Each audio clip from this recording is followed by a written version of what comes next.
The Phoenicians, a mysterious seafaring people whose legacy remained in the shadows for a long time due to a lack of written sources. These Semitic traders, who inhabited the eastern coast of the Mediterranean in the 2nd and 1st millennia BC, built a powerful maritime empire, an extensive trade network, and had a tremendous impact on world history. Their skilled craftsmen created glassware, jewelry, and the legendary Tyrian purple dye, which was available only to the elite. The Phoenicians laid the foundations for economic ties between the Mediterranean and the Middle East, and their culture influenced the development of ancient Greece and Rome. However, their main contribution was the creation of the Phoenician alphabet, the first known writing system based on letters. The Phoenicians were not just traders and seafarers. Their influence is still felt today. So, you are on the Amazing History channel, a place for those who truly love history. And today we will talk about the history of the Phoenicians. Before I continue, please don't forget to support the channel through sponsorship on YouTube or Patreon. I would also really appreciate your likes, subscriptions, and of course, kind comments. Let's go. Let's get to the topic of the episode.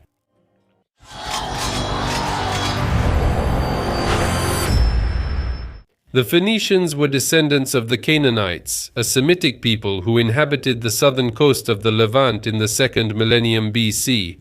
Unlike the nomadic tribes, their ancestors led a settled lifestyle, engaged in agriculture and trade.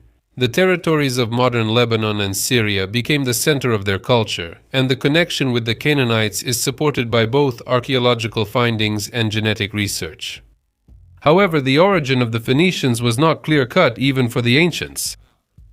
Herodotus, in the 5th century BC, suggested that they migrated to the Levant from the region of the Erythraean Sea, presumably the Persian Gulf, at the beginning of the 3rd millennium BC. Later, this hypothesis was supported by Strabo. Some researchers associate them with the civilization of Dilmun, which was the ancient name for Bahrain. But archaeological evidence does not support a mass migration during this period. Modern genetic studies also do not provide a definitive answer. In 2017, DNA analysis showed that modern Lebanese people are largely descended from the ancient Canaanites, which supports the theory of the local origin of the Phoenicians. However, a 2021 study revealed genetic similarities between the ancient inhabitants of the Levant and the population of the Arabian Peninsula, which may indicate migration processes that took place over the centuries. Most historians agree that the Phoenicians were the result of centuries-long development of local cultures. Their predecessors lived in the Levant as early as the Chalcolithic era, and the Phoenician civilization itself was formed by the end of the 2nd millennium BC, when cities, states, and regions began to actively participate in maritime trade. It is possible that they were also influenced by migrants from the east, but the exact ethnogenesis remains a mystery due to the lack of written sources and archaeological evidence. The Phoenicians are first mentioned in historical sources in the 15th century BC during the time of the Egyptian pharaoh Thutmose III. Their coastal cities, Tyre, Sidon, Byblos, and Beirut, came under Egyptian control along with most of Syria.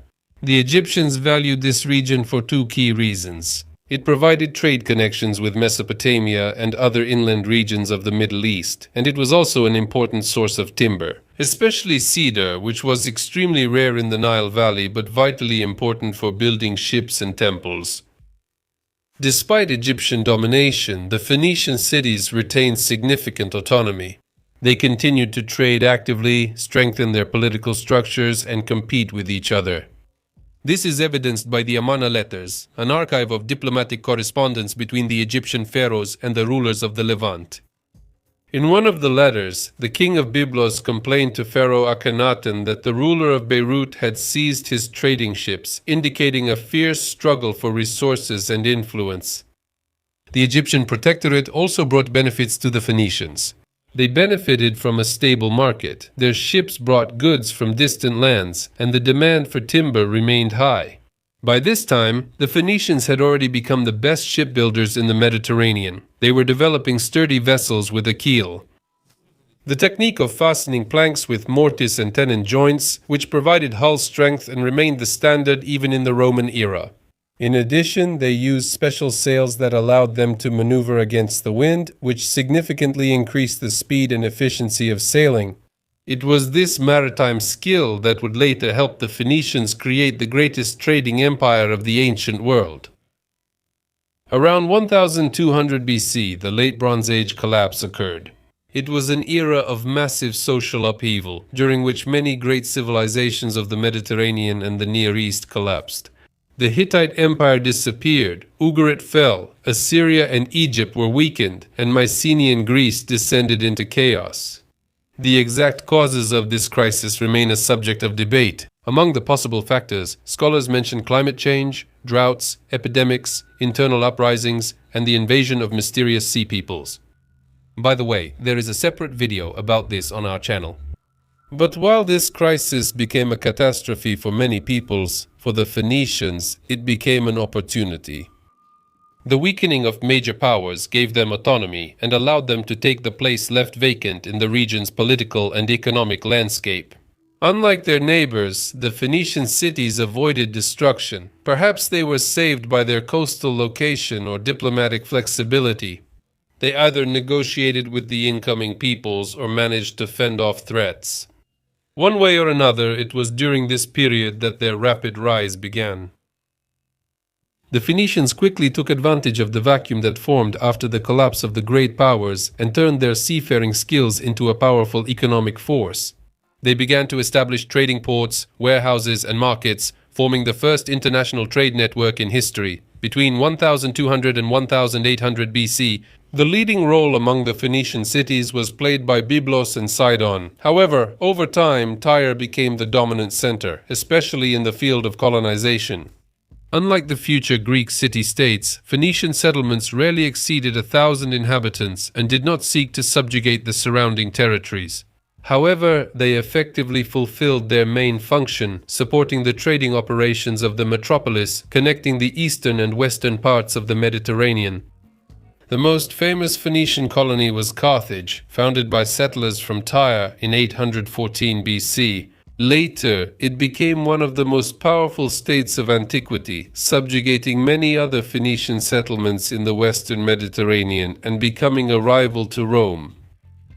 The Phoenicians expanded their presence gradually. First, they settled Cyprus and Crete, then moved on to Sicily, Sardinia, Corsica, and the Balearic Islands, the coasts of North Africa and southern Spain. Their ships even sailed beyond the Strait of Gibraltar. There is evidence of Phoenician trade on the Atlantic coast of Africa and Iberia. However, their expansion took place amid competition. The Greeks were also actively founding their colonies in the western Mediterranean. Despite this, there were almost no open conflicts between them, since both civilizations were more interested in trade than in conquest. The Phoenician cities, although they did not have a single political center, were a powerful force of the Iron Age. Having freed themselves from Egyptian control, they began to make trade agreements on their own terms and achieved incredible economic prosperity. Their rise was peaceful. None of the cities tried to subjugate the other Phoenician centers, which set them apart from many civilizations of that time. This is probably explained by the nature of their society. As a maritime power, Phoenicia did not have the manpower to build a powerful army. However, it was this military weakness that would turn into a tragedy for them in the future. Hostile powers, seeking to control the rich trade routes, would begin to conquer the Phoenician cities one by one. But before moving on to this dramatic chapter, let's take a closer look at Phoenician society and culture. The Phoenician city-states were autonomous mystical centers that controlled only their immediate surroundings. Unlike the centralized empires of Egypt and Assyria, Phoenicia was never a unified power. Its major cities, such as Tyre, Sidon, and Byblos, existed independently from each other. Political power in these cities remained monarchical for a long time. In the 14th to 12th centuries, BC Phoenician kings held almost absolute power, ruling not only over state affairs but also religious matters. However, over time their powers became limited by councils of elders and popular assemblies, which led to the emergence of elements of proto-democracy. Some historians note the similarity of this system to the Spartan form of government, suggesting that the Spartans may have borrowed it from the Phoenicians. By the 6th century BC, the power of the kings had weakened. For example, in Tyre, they were replaced by suffetes, two elected judges, which is reminiscent of Roman consuls. When Alexander the Great arrived in Tyre in 333 BC, he was met not by a monarch, but by the city council of elders. In Sidon, according to the Roman historian Quintus Curtius Rufus, the local king Straton surrendered the city to the Macedonians by the will of the people, not by his personal decision. The social elite of Phoenicia consisted of merchant aristocratic families. These influential dynasties controlled the economy and were part of the councils of elders, helping the king govern the city. For effective management of international trade, the Phoenicians developed an extensive bureaucratic system and improved legal institutions. The Phoenicians were not only skilled sailors, but also first-class merchants, turning the Mediterranean Sea into a unified economic system. Their trade routes connected Europe with Asia, and their colonies and trading posts ensured a constant presence in the involved regions. The foundation of their economy was international trade. Phoenician merchants delivered Eastern goods to Greece and Italy, and European resources to Egypt and Mesopotamia. The main goods of the Phoenicians were tin, which was mined in Britain, Galicia, and Brittany and sold in the Mediterranean; cedar wood, the only natural wealth of Phoenicia, which was used in the construction of ships and temples; and glass. Tyre and Sidon became centers of glass production, perfecting the craft based on Egyptian tradition. Purple-dyed fabrics made with pigment from mollusks were used for the clothing of the nobility and became a symbol of royal power. One of the most important achievements of the Phoenicians was the creation of the alphabet, which influenced world culture. Unlike complex writing systems such as cuneiform or Egyptian hieroglyphs, the Phoenician alphabet was simple and convenient. It was an abjad system consisting only of consonants, where vowel sounds were inferred from context. Such a structure made it easy to adapt to different languages, which contributed to its rapid spread. The Phoenician script originated from the Proto-Sinaitic script, which in turn evolved from Egyptian hieroglyphs. Thanks to their extensive maritime trade, the Phoenicians spread their alphabet throughout the Mediterranean. The Greek alphabet developed from it, in which vowel sounds were represented for the first time, and later the Latin alphabet, which became the basis for most modern European languages. Through the Aramaic tradition, it also influenced the development of Arabic and Hebrew writing. The simplicity of the Phoenician alphabet made it revolutionary in the history of writing. Its ease of learning allowed merchants, officials, and craftsmen to quickly use it in everyday life, and the flexibility of the system ensured its long life. Over time, this alphabet laid the foundation for most modern scripts, and its influence is still felt today. Phoenician religion, like their culture, was influenced by Egypt, Greece, and Mesopotamia. Each city-state had its own pantheon, but some deities were worshipped everywhere. Melkart was the patron of Tyre, seafaring, and trade. Later his cult also spread to Carthage. Baal, the god of thunder and rain, was considered the chief deity of Sidon. Astarte, the goddess of fertility, love, and war, was the Phoenician counterpart to the Babylonian Ishtar. Eshmun was worshipped as the god of healing, especially in Sidon. El was regarded as the ancestor of the gods. Reminiscent of Kronos from Greek mythology, the Phoenicians offered their gods sacrifices of animals, wine, oil, and incense. In Carthage, inscriptions have been found with rules for sacrifices, including their payment. The ancient Greeks and Romans accused the Phoenicians of child sacrifice, but archaeology does not provide definitive evidence. It is possible that the discovered children's remains belonged to infants who died of natural causes and were symbolically dedicated to the gods. Phoenician art combined elements from Syrian, Cypriot, and Egyptian traditions. They created various wooden and metal items decorated with gold, ivory carvings depicting sphinxes and lions, as well as the famous purple fabrics. Their glass vessels, made with blue and yellow patterns, continued the Egyptian traditions of glassmaking. They created few large sculptures, but funerary steles were common. One of the most striking examples of Phoenician stone carving is the sarcophagus of King Ahiram from Byblos. Phoenician craftsmen were renowned throughout the Mediterranean. The Bible says that King Hiram I of Tyre sent craftsmen and materials for the construction of Solomon's temple in Jerusalem. Homer mentions Phoenician products twice in the Iliad, emphasizing their high quality. After the decline of major powers during the Bronze Age collapse, the Phoenician cities gained their freedom and began to actively expand their trade. However, by the 8th century BC, Phoenicia came under the rule of Assyria and was forced to pay tribute. Phoenician lands were almost completely annexed, except for Tyre and Byblos. The restoration of Sidon led to its destruction in the 7th century BC. After the fall of Assyria, control of the region passed to Babylon. King Nebuchadnezzar II besieged Tyre for 13 years. The city survived but was greatly weakened. Later, Phoenicia came under the rule of the Persian Empire, which imposed a lower tribute, allowing it to preserve its trading traditions.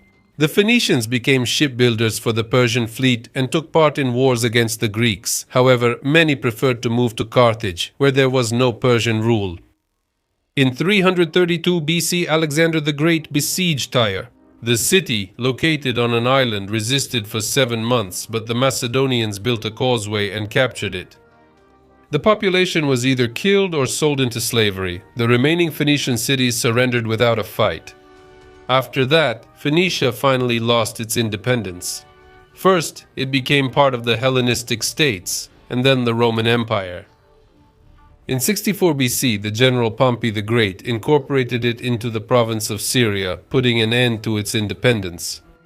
Carthage, the last great Phoenician center, was destroyed even earlier in 146 BC.